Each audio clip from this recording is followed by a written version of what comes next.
Hello, good morning to all of you बच्चों। आज हम लोग chapter 1 matter in our surrounding का पार्ट 2 देखेंगे। ये एक रिवीजन लेक्चर है और इसमें मैंने एनसीईआरटी के पॉइंट ऑफ व्यू से सारे टॉपिक को कवर किया है। तो अगर आप इसके पार्ट 1 नहीं देखें तो सबसे पहले आप पार्ट 1 देखिए, फिर आपको पार्ट 2 देखने में बहुत मज़ा आएगा।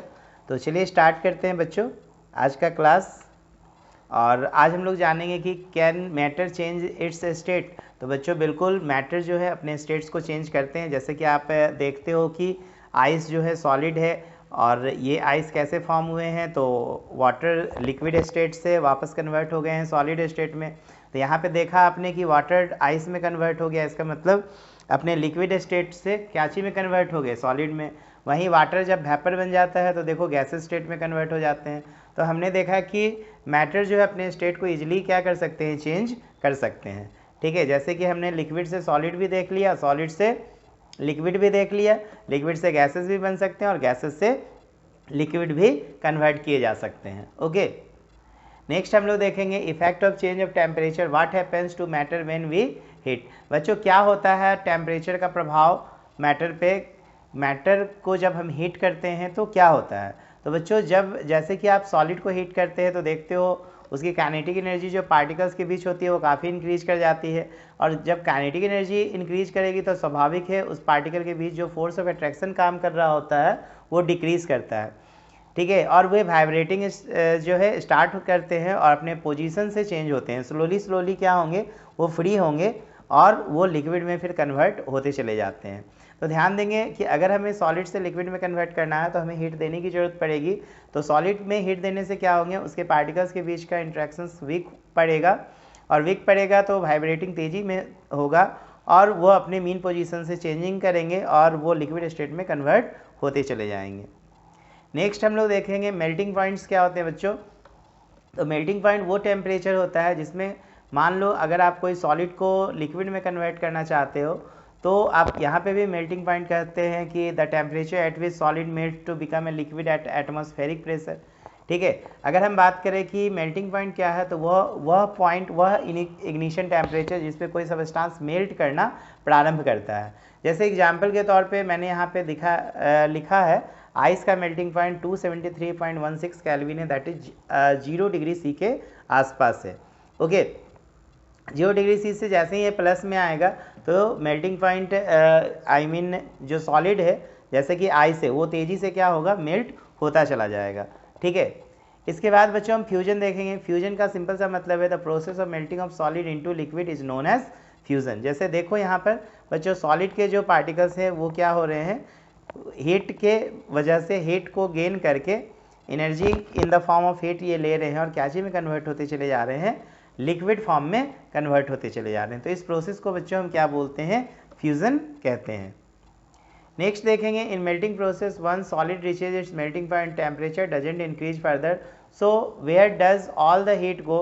अब सवाल सही बात है यहाँ पर उठता है कि मान लो कि मेल्टिंग प्रोसेस में अगर हम सॉलिड को मेल्ट करना चाहते हैं तो आप एक डेफिनेट टेम्परेचर दो, दैट इज उसका मेल्टिंग पॉइंट दो। इसके बाद आपके मन में आता है कि आखिर जो एक्स्ट्रा हीट हम देते हैं वो कहाँ जाता है। तो बच्चों यहाँ पे बोला जा रहा है कि the heat present in the solid at time of melting is used by the particle to diminish the force of attraction between each other, the heat energy is therefore considered as hidden. तो अगर देखा जाए तो यहाँ पे जो heat energy है वो एक छिपी हुई एनर्जी है। ठीक है, हम इसे कह सकते हैं गुप्त ऊष्मा है, जिससे कि क्या हो रहा है कि जो पार्टिकल्स हैं, जो फोर्स ऑफ अट्रैक्शन जिनके बीच काफ़ी हाई था वो ग्रेजुअली क्या हो रही है बच्चों, वो डिक्रीज़ करते चली जा रही है।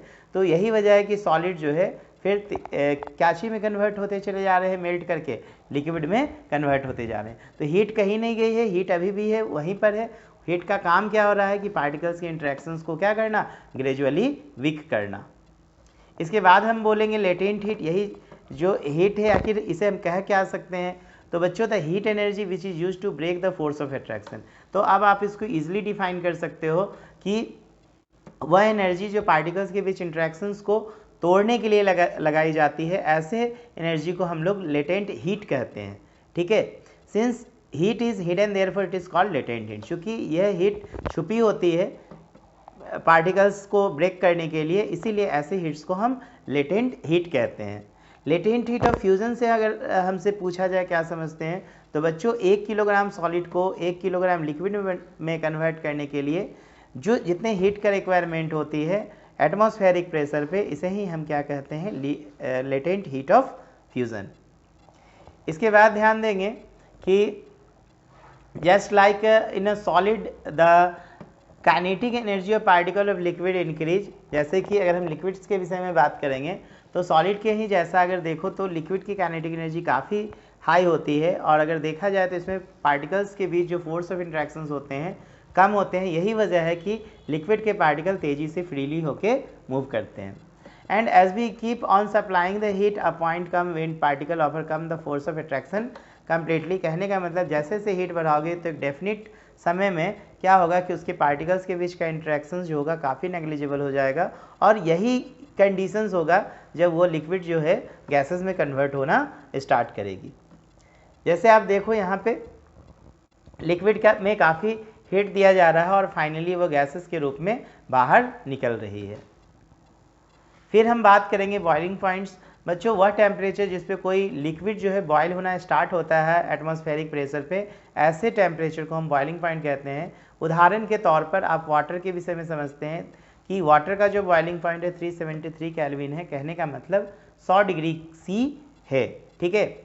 फिर अब हम बात करेंगे लेटेंट हीट ऑफ वेपराइजेशन। यहाँ पे भी देखिए पार्टिकल्स के बीच में एक फोर्स ऑफ इंट्रैक्शंस को तोड़ने के लिए एक हीट छिपी हुई होगी, ठीक है ना। वैसे ही हीट को बच्चों हम क्या बोलते हैं, लेटेंट हीट ऑफ वेपराइजेशन। तो सिंपली आप बात करोगे कि 1 किलोग्राम लिक्विड को 1 गैसेस में कन्वर्ट करने के लिए जितनी हीट की रिक्वायरमेंट है, इसे हम लेटेंट हीट ऑफ वेपराइजेशन कहेंगे। इसके बाद हम बात करेंगे कि what happen when decrease the temperature. क्या होता है अगर मान लो टेम्परेचर हम घटाएंगे तो गैसेस में क्या होगा कि काइनेटिक एनर्जी जो है वो डिक्रीज करेगी, और वापस वो गैसेस जो है फिर पुनः किस स्टेट में कन्वर्ट होने लगेगी, लिक्विड स्टेट में, ठीक है। तो आप यहाँ से एक डेफिनेशंस निकाल सकते हो कंडेंसेशन और लिक्विफिकेशंस का, कि वह प्रक्रिया जिसमें गैसेस जो है वो लिक्विड में कन्वर्ट हो जाए।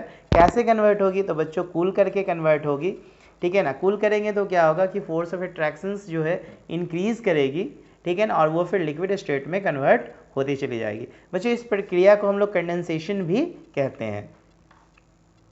वापस अगर हम बात करेंगे लिक्विड में देखो काइनेटिक एनर्जी जो होती है पार्टिकल्स के बीच वो कम होती है, किसकी अपेक्षा, सॉलिड की अपेक्षा, ठीक है। और तो काइनेटिक एनर्जी मान लो डिक्रीज कर रही है, काइनेटिक एनर्जी लिक्विड्स की जो होगी सॉलिड्स की अपेक्षा ज़्यादा होगी, ठीक है ना। मैंने उल्टा बोल दिया कि लिक्विड की काइनेटिक एनर्जी हमेशा याद रखेंगे सॉलिड की अपेक्षा ज़्यादा होगी। इसका मतलब क्या हो गया कि लिक्विड में पार्टिकल्स के बीच जो इंट्रैक्शंस है वो सॉलिड की अपेक्षा कम होगी, ठीक है। यही वजह है, देखिए आइस वाटर कैची में कन्वर्ट हो जा रहा है आइस में। इट मीन्स क्या, आइस में अगर देखा जाए तो पार्टिकल्स के बीच इंट्रैक्शंस काफ़ी ज़्यादा होती है। अब हम बात करते हैं सब्लिमेशन। तो बच्चों सब्लिमेशंस में क्या है कि कुछ मैटर ऐसे जो हैं जो सॉलिड से डायरेक्टली गैसेस में कन्वर्ट होते हैं, बगैर लिक्विड स्टेट में गए, तो ऐसी प्रोसेस को हम सब्लिमेशन कहते हैं। जैसे उदाहरण के तौर पर आप कैम्फोर के विषय में जानते हैं। कैम्फोर एक ऐसा सॉलिड है जो डायरेक्टली जो है एवापोरेट होता है एयर में, बगैर लिक्विड स्टेट में गए। तो इस प्रक्रिया को बच्चों हम लोग सब्लिमेशन कहते हैं, ओके। देयरफॉर इंक्रीजिंग और decreasing the temperature we can change the state. तो फाइनली हम कह सकते हैं कि अगर हम टेम्परेचर बढ़ाए या टेम्परेचर घटाते हैं तो हम मैटर के स्टेट में परिवर्तन ला सकते हैं। जैसे आप ये वाला टेबल को याद कर लोगे, जैसे देखो यहाँ पे कि ये लिक्विड है, ठीक है। लिक्विड को हम फ्रीज कर रहे हैं, सॉलिडिफाई कर रहे हैं, तो ये कैची में कन्वर्ट होते चला जा रहा है, आइस में कन्वर्ट होते चला जा रहा है। अगर हम इसे एवोपरेट कर रहे हैं तो ये गैसेस में कन्वर्ट हो रहा है। गैसेस को हम कंडेंस करेंगे तो वापस लिक्विड बन जाएगा, ओके। और यदि इसे मेल्ट करेंगे सॉलिड को तो वापस लिक्विड में कन्वर्ट होगा। ये इसी प्रकार जब गैसेस को डायरेक्ट आप क्या करोगे, जैसे कि गैसेस यदि डायरेक्ट सॉलिड में कन्वर्ट हो रही है तो यहाँ पे गैसेस डायरेक्ट कन्वर्ट हो या सॉलिड डायरेक्ट कन्वर्ट हो गैसेस में, तो इस प्रोसेस के बच्चों हम लोग सब्लिमेशन कहते हैं, ठीक है। इसके बाद हम बात करेंगे effect of change of pressure. Pressure का क्या प्रभाव होता है पार्टिकल्स के बीच। बच्चों जब प्रेशर आप बढ़ाते हो तो फोर्स ऑफ अट्रैक्शन जो होता है पार्टिकल्स के बीच वो इंक्रीज करता है। तो स्वाभाविक है कि ये जो प्रेशर्स का इफेक्ट सबसे ज़्यादा हमें देखने को मिलता है बच्चों, वो गैसेस में मिलता है, क्योंकि गैसेस के पार्टिकल तेज़ी से कंप्रेस होते हैं और वो लिक्विड स्टेट में बदल जाते हैं। ओके, जैसे एक और आपसे छोटा सा डेफिनेशंस पूछा जाता है, ड्राई आइस। बच्चों ड्राई आइस किसको बोलते हैं? Dry ice solid carbon dioxide को बोलते हैं। इसकी फार्मूला जो होती है वो CO2 होती है। क्या होती है? CO2। It can directly turn into gas by decreasing the pressure to 1 atmosphere. और आप इसे डायरेक्टली जो है गैसेस में कन्वर्ट कर सकते हैं। अगर आप उस पर 1 एटमॉस्फेरिक प्रेशर अप्लाई करते हो तो ड्राई आइस जो है वो तेज़ी से गैसेस स्टेट में कन्वर्ट होता चला जाता है। फिर आप देखो एवोपरेशन। एवोपरेशन में हमने जाना कि लिक्विड के पार्टिकल्स क्या होते हैं? एवोपरेट होते हैं हीट के प्रभाव से, ठीक है ना, और गैसेस पार्टिकल में कन्वर्ट होते चले जाते हैं। We already know that. अब देखिए यहाँ पर हमने पहले ही आपको बता दिया कि जो पार्टिकल्स होते हैं उसके बीच काइनेटिक एनर्जी होती है, और ये काइनेटिक एनर्जी जो होती है सबसे ज़्यादा बच्चों गैसेस में होती है, गैसेस के पार्टिकल के बीच, उससे कम लिक्विड के पार्टिकल्स में होती है, और सबसे कम जो काइनेटिक एनर्जी होती है वो सॉलिड पार्टिकल्स के बीच होती है। फिर देखो एवोपरेशन। एवोपरेशन जस्ट आपने देखा वह फेनोमेन जिसमें लिक्विड जो है वेपर्स में कन्वर्ट होता है किसी भी टेम्परेचर पे, ठीक है ना। अगर तो ऐसे ही, या फिर गिवन टेम्परेचर हम कह सकते हैं कि वह गिवन टेम्परेचर जिस पे कोई लिक्विड वेपर्स में कन्वर्ट होता है under its below its boiling point is known as evaporation. जैसे आप देख रहे हो यहाँ पे एवोपरेशन हो रहा है, ठीक है ना, नॉर्मल टेम्परेचर पे, और यहाँ पे हम इसे बॉयल कर रहे हैं तो एवोपरेशन काफ़ी तेज़ी से हो रहा है। तो यहाँ पे ध्यान देंगे कि एटमॉस्फेरिक प्रेशर जो है वेपर प्रेशर से ज़्यादा है, ठीक है, जिस वजह से बबल्स नहीं बन रहे हैं। जबकि यहाँ पर आप देखो एटमॉस्फेरिक प्रेशर जब वेपर प्रेशर के बराबर हो जाए तो लिक्विड के अंदर हमें बबल्स देखने को मिलते हैं। अब हम बात करते हैं कि क्या कंडीशन से, जैसे अगर मान लो हम सरफेस एरिया बढ़ाते हैं तो रेट ऑफ एवेपोरेशन क्या होगा और इसका रीज़न क्या है। तो बच्चों जब सरफेस एरिया बढ़ाओगे तो रेट ऑफ एवेपोरेशन इंक्रीज करेगा। इसलिए इंक्रीज करेगा क्योंकि पार्टिकल्स के बीच ज़्यादा से ज़्यादा स्पेस होंगे और वो तेज़ी से एवेपोरेट करेंगे। अगर आप टेम्परेचर बढ़ाओगे तो भी रेट ऑफ एवेपोरेशन इंक्रीज करेगा, बिकॉज वहाँ पे पार्टिकल्स के बीच काइनेटिक एनर्जी काफ़ी ज़्यादा आ जाएगी। अगर ह्यूमिडिटी बढ़ाएंगे तो रेट ऑफ एवेपोरेशन बच्चों घटेगा। रीज़न क्या होगा कि एयर में वाटर के मॉलिक्यूल्स जो हैं बढ़ जाएंगे, तो वाटर के मॉलिक्यूल्स बढ़ने की वजह से एवेपोरेशन डिक्रीज़ करते हैं। इंक्रीज इन विंड स्पीड, अगर मान लो हवा की स्पीड बढ़ जाए तो रेट ऑफ एवेपोरेशन भी बढ़ जाता है, ठीक है ना। ऐसा इसलिए होता है बच्चों कि water vapours are blown away by the winds allowing more evaporation. तो वाटर वेपर्स जो हैं वो एवेपोरेशन के दौरान वो क्या होते हैं, वो तेज़ी से हवा के प्रभाव से वाटर वेपर्स बन के क्या होते हैं, निकल जाते हैं। तो इस तरह से हमने देखा कि रेट ऑफ एवेपोरेशन किन किन बातों पे डिपेंड कर रहा है, तो सरफेस एरिया पर, टेम्परेचर पे, ह्यूमिडिटी पे और विंड के स्पीड पे। इसके बाद हम बात करेंगे कि हाउ एवेपोरेशन कॉज कूलिंग। बच्चों एवेपोरेशन की वजह से कूलिंग कैसे होता है, ये बड़ा इंपॉर्टेंट क्वेश्चन माना जाता है। तो the process of evaporation uses the energy of liquid particles, therefore the particle absorb energy. ध्यान देंगे बच्चों, जब हम एवेपोरेशन करते हैं तो किसका करते हैं, लिक्विड पार्टिकल्स का करते हैं। तो पार्टिकल्स जो है तेज़ी से एनर्जी को एब्जॉर्ब करते हैं सराउंडिंग में, सराउंडिंग से जो एनर्जी को तेज़ी से एब्जॉर्ब करते हैं, और एब्जॉर्ब तेज़ी से एब्जॉर्ब करेंगे तो in order to compensate the energy that is being lost in the process of evaporation. और जैसे ही एवेपोरेट होते हैं तो वो तेज़ी से एनर्जी को लॉस करते हैं, और लॉस होने की वजह से वो क्या हो जाते हैं, ठंडा होने लगते हैं।